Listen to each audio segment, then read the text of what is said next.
BA part second के विद्यार्थियों का वेलकम। आज का जो हमारा टॉपिक है वो है न्यायिक पुनर्विलोकन।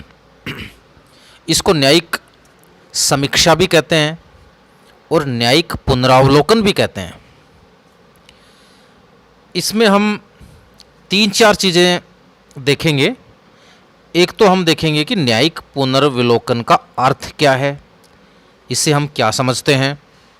दूसरी चीज़ हम ये देखेंगे कि भारतीय संविधान में न्यायिक पुनर्विलोकन के आधार क्या हैं। तीसरी चीज़ हम यहाँ देखेंगे कि भारत में न्यायिक जो पुनरावलोकन है उसकी प्रकृति और उसकी सीमाएं क्या है। और लास्ट में जो है हम न्यायिक पुनर्विलोकन की आलोचना को भी देखेंगे। तो सर्वप्रथम जो है हम न्यायिक पुनरावलोकन के अर्थ पर चलते हैं। देखिए, न्यायिक पुनरावलोकन का तात्पर्य है कि यदि संघीय विधानमंडलों द्वारा या राज्य विधानमंडलों द्वारा संविधान का अतिक्रमण करते हुए यदि कोई कानून बनाया जाता है तो न्यायालयों को यह शक्ति प्राप्त है कि वो उन्हें अवैध घोषित कर सकती है। और न्यायालयों की यही शक्ति न्यायिक पुनरावलोकन, न्यायिक पुनर्विलोकन या न्यायिक समीक्षा कहलाती है।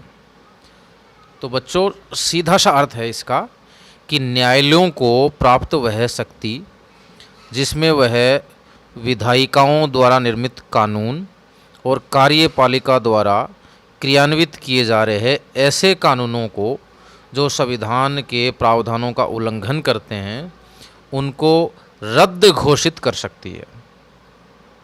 तो ये न्यायिक पुनरावलोकन का अर्थ हो गया। अब हम चलते हैं न्यायिक जो भारतीय संविधान है उसमें न्यायिक पुनर्विलोकन के आधार पर। पहला आधार जो है वो संविधान की सर्वोच्चता है। देखिए, संविधान दो में से किसी एक सिद्धांत पर आधारित हो सकते हैं। एक तो व्यवस्थापिका अर्थात जो कानून बनाने वाला जो अंग है उसकी सर्वोच्चता पर, जैसा कि ब्रिटेन में है। दूसरा संविधान की सर्वोच्चता के सिद्धांत पर।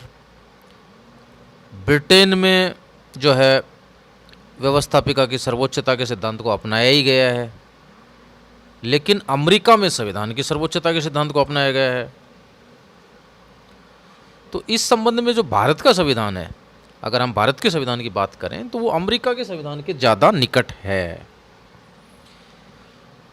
भारतीय संविधान के उपबंधों में वैसे विशेष रूप से संविधान की सर्वोच्चता का उल्लेख तो नहीं है, लेकिन ऐसा होते हुए भी यह जो विधान है वो संविधान की सर्वोच्चता के सिद्धांत पर ही आधारित है। वस्तुतः क्या हुआ कि संविधान निर्माताओं ने संविधान की सर्वोच्चता की घोषणा को गैर जरूरी समझा, क्योंकि भारतीय शासन व्यवस्था में शासन के अंग अपनी शक्ति संविधान से ही प्राप्त करते हैं।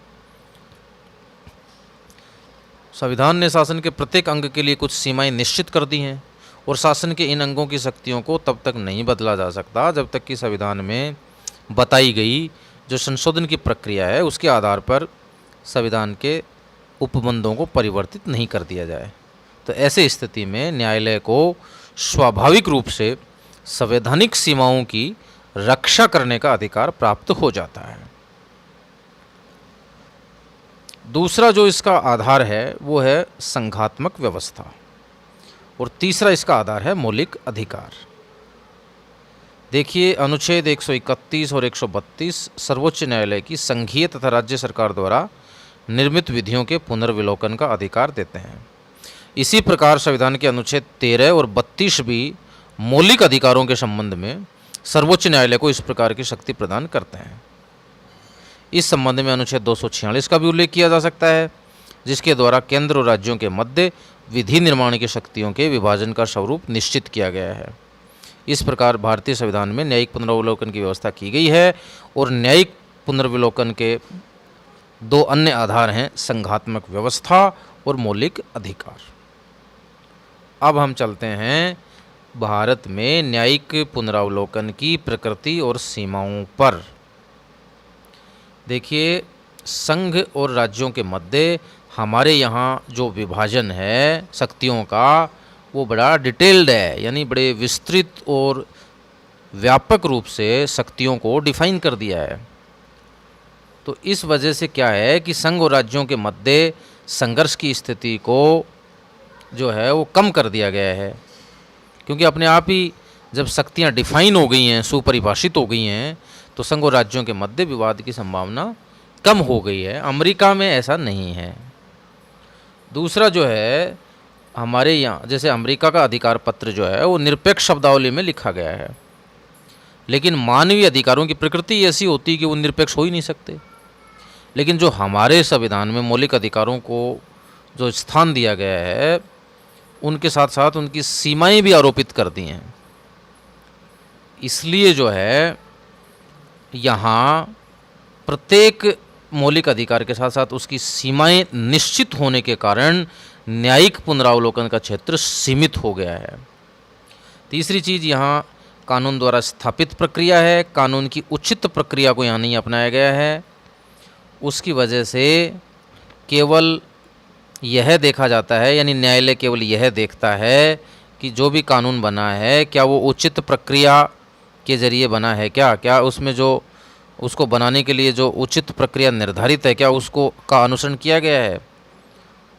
केवल इतना ही उसमें देखा जाता है। ये नहीं देखा जाता कि वो किस भावना या उसको बनाने के पीछे जो विधायन करने वाले हैं उनकी मंशा क्या थी।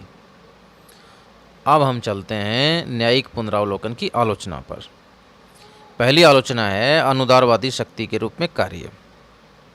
इसमें संदेह नहीं है कि सर्वोच्च न्यायालय ने अब तक व्यक्ति स्वातंत्र्य और नागरिक अधिकारों के रक्षक के रूप में कार्य किया है, लेकिन ये भी तथ्य है कि संपत्ति संबंधी प्रश्नों पर इसने एक अनुदारवादी न्यायालय और अनुदारवादी शक्ति के रूप में कार्य किया है। 1950-51 में इसने जमींदारी और जागीरदारी उन्मूलन के अंतर्गत पारित कुछ भूमि सुधारों को अवैध घोषित किया है। दूसरी इसकी जो आलोचना बनती है वो है सर्वोच्च न्यायालय द्वारा अपने पूर्व निर्णयों में परिवर्तन। यानी सर्वोच्च न्यायालय ने अपने न्यायिक पुनरावलोकन के प्रयोग पर जो किया है उस पर ये एक आपत्ति की जाती है कि सर्वोच्च न्यायालय अपने पूर्व निर्णयों में लगातार परिवर्तन करता रहा है, यानी बदल देता है डिसीजंस को, जिसके परिणाम स्वरूप संवैधानिक कानून की समस्त व्यवस्थाओं के प्रति भ्रांतियां उत्पन्न हुई हैं। इसमें संदेह नहीं है कि सर्वोच्च न्यायालय और उच्च न्यायालय को वैधानिक दृष्टि से ये अधिकार प्राप्त है कि वे अपने निर्णयों पर पुनर्विचार कर उनमें परिवर्तन कर सकें, और न्यायमूर्ति हेगड़े इसे न्यायिक पुनरावलोकन का अनिवार्य अंग भी मानते हैं। लेकिन 1967 और 71 के काल में सर्वोच्च न्यायालय ने अपने पूर्व निर्णयों को जिस तेजी से बदला उसे भी उचित नहीं कहा जा सकता। तीसरी जो आलोचना बनती है वो बनती है संवैधानिक सीमाओं का अतिक्रमण। सर्वोच्च न्यायालय द्वारा 1967 से 1971 के काल में जिस प्रकार से न्यायिक पुनरावलोकन की शक्ति का प्रयोग किया गया, उससे ये नितांत स्पष्ट है कि सर्वोच्च न्यायालय ने अपनी संवैधानिक सीमाओं का अतिक्रमण करते हुए भारतीय राज्य व्यवस्था में वह भूमिका अदा करने की चेष्टा की जो संविधान निर्माता उसे नहीं देना चाहते थे। भारत में न्यायिक पुनरावलोकन को अपनाते हुए भी उसकी सीमाएं निर्धारित की गई हैं, और भारतीय संविधान में न्यायिक पुनर्विलोकन उस विस्तार तक नहीं है जिस विस्तार तक यह व्यवस्था अमेरिका में है। नेक्स्ट जो इसकी आलोचना बनती है वो बनती है कि सामाजिक, आर्थिक और राजनीतिक जीवन में अस्थिरता न्यायिक पुनरावलोकन के कारण सदैव ही इस बात का भय रहता है कि संसद द्वारा निर्मित कानून और शासन द्वारा अपनाई गई नीति न्यायपालिका द्वारा सदैव अवैध घोषित की जा सकती है। ऐसी स्थिति में क्या होता है कि सामाजिक, आर्थिक और राजनीतिक जीवन में अस्थिरता का वातावरण बन जाता है, जो कि निश्चित रूप से समस्त व्यवस्था के लिए बहुत नुकसानदायक है। न्याय पुनरावलोकन के आलोचकों का कथन है कि न्यायपालिका के द्वारा अपने आप को कानूनी प्रश्नों तक ही सीमित रखा जाना चाहिए। इसकी जो अंतिम आलोचना है वो है संसद और न्यायपालिका के बीच संघर्ष की स्थिति को जन्म। न्यायिक पुनरावलोकन की शक्ति के कारण जब संसद द्वारा निर्मित कानूनों को न्यायपालिका अवैध घोषित कर देती है तो संसद और न्यायपालिका के बीच संघर्ष या टकराव की स्थिति पैदा हो जाती है। और जब राज्य व्यवस्था के दो प्रमुख अंगों के बीच ऐसी स्थिति उत्पन्न हो तो उस शासन के लिए ठीक नहीं कही जा सकती। अंत में हम न्यायिक पुनरावलोकन के महत्व को भी देख लेते हैं। यानी उपयुक्त आलोचनाओं के बावजूद हम इस बात से इनकार नहीं कर सकते कि न्यायिक पुनरावलोकन की व्यवस्था भारतीय लोकतंत्र के लिए नितांत आवश्यक है और भारत की समस्त राज्य व्यवस्था के लिए भी हितकर है। जैसे कि संविधान द्वारा संघीय व राज्य सरकारों के बीच जो शक्ति विभाजन किया गया है, न्यायिक पुनरावलोकन के आधार पर ही उसकी रक्षा हो सकती है। दूसरा, शासन की शक्ति पर अंकुश रखने तथा नागरिक अधिकारों व स्वतंत्रताओं की रक्षा का कार्य भी न्यायिक पुनरावलोकन के आधार पर ही किया जा सकता है। तृतीय है, न्यायिक पुनरावलोकन की व्यवस्था संविधान के संतुलन का कार्य करती है और न्यायिक पुनरावलोकन के आधार पर ही सर्वोच्च न्यायालय तथा उच्च न्यायालय संविधान के अधिकारी, व्याख्याता तथा रक्षक के रूप में कार्य करते हैं। धन्यवाद।